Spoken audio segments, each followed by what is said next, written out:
गोकना नाम के एक गांव में झुनझुनवाला नाम का एक धनवान रहता था। उसके महल के बगल में ही कन्हैया नाम के गरीब की झोपड़ी की बस्ती थी। कन्हैया मिट्टी के बर्तन, मिट्टी के घड़े तैयार करते हुए परिवार की देखभाल करता था। झुनझुनवाला के बेटे का नाम था स्क्रूवाला। कन्हैया के बेटे का नाम था शुभम। वे दोनों एक ही स्कूल में पढ़ाई करते थे। शुभम को हमेशा क्लास में फर्स्ट मार्क्स आते थे। वो देखकर स्क्रू वाले को बहुत जलन होती थी। एक दिन टीचर, बच्चों, पढ़ाई बहुत अच्छी चीज होती है। अगर अच्छे से पढ़ाई करोगे तो ही भविष्य अच्छा बनेगा। तुम लोग बड़े होकर क्या क्या बनने की सोच रहे हो, एक एक करके बताओ। टीचर, मैं MBBS पढ़कर डॉक्टर बनने की सोच रही हूँ। मैं गरीबों को मुफ्त में वैद्य सेवा करना चाहती हूँ। मैं ऑटोमोबाइल इंजीनियर बनना चाहता हूँ मैडम। मुझे कार बाइक बहुत पसंद है। अलग अलग टाइप के मॉडल्स बनाकर कम दाम में गरीबों को देना चाहता हूँ मैडम। मैं बड़ा होकर बिजनेसमैन बनना चाहता हूँ। मुझे पढ़ाई में ज्यादा इंटरेस्ट नहीं है, इसलिए इन गरीब लेकिन बुद्धिमान शुभम जैसे लोगों को काम पर रखूंगा। महीने महीने की तनख्वाह मुंह पर फेंककर उनके होशियारी में अपने व्यापार में उपयोग करूंगा। वही है इन गरीब और मेरे जैसे धनवान में फर्क। वो सुनकर सारे बच्चे यूं हंसे। You are an idiot. तुम्हारे पिताजी की कमाई जायदाद देखकर इतना घमंडी मत बनो। गरीबों को यह नीचा देखना ठीक नहीं है। पढ़ाई हर किसी के लिए जरूरी होती है। Stupid fellow. ओके स्टूडेंट्स, तुम लोग मिनिएचर विलेज तैयार करके कंपटीशन के लिए लेकर आओ। जो भी अच्छा बनाएगा उसे फर्स्ट प्राइज मिलेगा। कौन कैसे बनाएगा, किससे बनाएगा, ये उनकी मर्जी है। उस दिन घर पर स्क्रू वाला छोटे छोटे घर, गली, करंट के स्टम्प, करंट वायर्स सब लेकर विलेज बनाया। उनमें अलग अलग किस्म के वाहन भी रखा। वो देखकर उसकी माँ, अरे बेटा, खुद से सोचकर तैयार करने के लिए प्रोजेक्ट दिए थे, इतने पैसे डालकर हमसे क्यों खरीदवाया, इतना खर्च करवाया, इसके बाद भी फर्स्ट प्राइज नहीं आया तो इज्जत ही नहीं रहेगी, कहकर चली गई। जो मम्मी कह रही है वो सच ही है। वो शुभम बहुत होशियार है। वो जरूर मुझसे अच्छा कुछ बनाएगा। उसे किसी भी परिस्थिति में बहुमान नहीं मिलना चाहिए, सोचा। घर पर शुभम के पिता, बेटा, ये प्रोजेक्ट के लिए झुनझुनवाला जी कीमती चीजें खरीदे हैं, ये मैंने देखा। मुझे माफ करो बेटा, मैं उतने पैसे खर्च नहीं कर सकता। पिताजी, ये सब तो खुद के दिमाग से तैयार करने वाली चीजें हैं। आप दुखी मत होइए, हमारे पास बहुत सारी मिट्टी है ना, मेरे लिए वही काफी है। इस तरह शुभम फिर एक मिनी क्ले विलेज तैयार किया। उन पर रंग भी लगाया। अलग अलग किस्म के क्ले के वाहन भी उसमें रखे। दीवार के दूसरी तरफ से वो देखकर स्क्रू वाला दंग रह गया। फिर पानी के पाइप से उस पर पानी डाल दिया।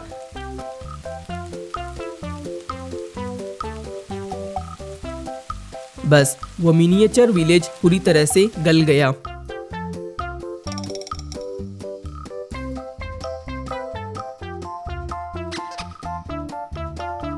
अगले दिन आकर देखा तो शुभम बहुत दुखी हुआ। स्कूल में स्क्रू वाला का मिनिएचर देखकर सब जब ताली बजा रहे थे तो टीचर ने उसे ट्रॉफी दी। वो देखकर शुभम बहुत दुखी हो गया। स्कूल के बाहर स्क्रू वाला, क्यों भी शुभम, प्राइज नहीं आया ये सोचकर दुखी? जाने दो बेचारा। वैसे कल क्या बारिश हुई थी ना, वो भी देखो तुम्हारे प्रोजेक्ट पर ही बरसात हुई है। मैं देखकर तो बहुत आश्चर्य में पड़ गया था। हा हा हा हा हा। यूं हंसते हुए चला गया। तब शुभम को वो काम उसी ने किया है, ये बात समझ में आ गई। उसके घर के पास वो दुखी बैठा था। तभी एक मिट्टी का घड़ा लुढ़कते लुढ़कते उसके पास आया।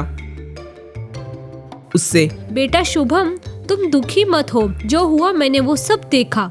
मैं मायावी घड़ा हूँ। अब से तुम जो भी मिट्टी से बनाओगे उसमें सच में जान आ जाएगी। हवा, पानी या अग्नि भी उसका कुछ नहीं बिगाड़ सकती। वो फिर एक मिनी क्ले बाइक बनाया।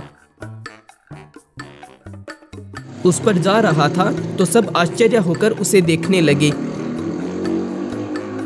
स्कूल में सारे बच्चे वो देखकर दंग रह गए। वो देखकर स्क्रू वाला जलकर राख हो गया था। चुपचाप बिना किसी की नजर आई जाकर उस पर पानी फेंका, लेकिन उससे कुछ नहीं हुआ। अगले दिन शुभम मिनी क्ले कार में स्कूल आया। मिनी क्ले जीप,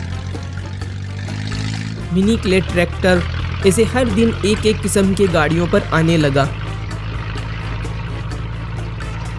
उस रात स्क्रू वाला उन पर पेट्रोल डालकर जलाने की कोशिश किया, लेकिन उन्हें आग नहीं लगी तो वह हैरान रह गया। अगले दिन शुभम मिनी क्ले लॉरी में जब स्कूल आ रहा था तो स्क्रू वाला अपने मिनी कार में तेजी से आकर उसे टक्कर मार दिया। बस उसकी कार टुकड़े टुकड़े होकर टूट गई। वो उड़कर पत्थर पर गिर पड़ा। वो खड़ा होकर चोट देखकर यूं रोने लगा। इतने में लोग वहां इकट्ठा हुए।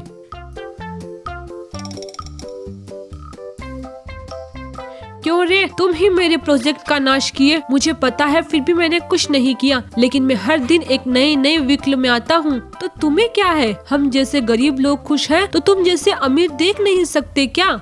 हम हमेशा तुम धनवान से झुककर ही रहे क्या? तुम मेरे वाहन को नाश करने की प्रयत्न किए, लेकिन वो नहीं हुआ। तुम उसका कुछ भी बिगाड़ नहीं सकते। कम से कम अब से अपनी सोच बदलकर अच्छे से जियो। मुझे माफ करो शुभम, मैं अब से वैसा गलत काम नहीं करूँगा। मेरा घमंड तोड़कर मैं सबके साथ अच्छे से रहूँगा। शुभम फिर गांव में सबको मुफ्त में वाहन बनाकर देने लगा।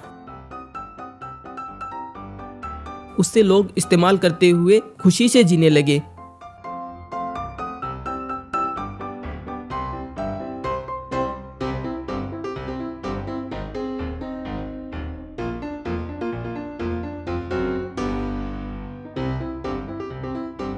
इस तरह स्क्रू वाला और शुभम अच्छे दोस्त भी बन गए।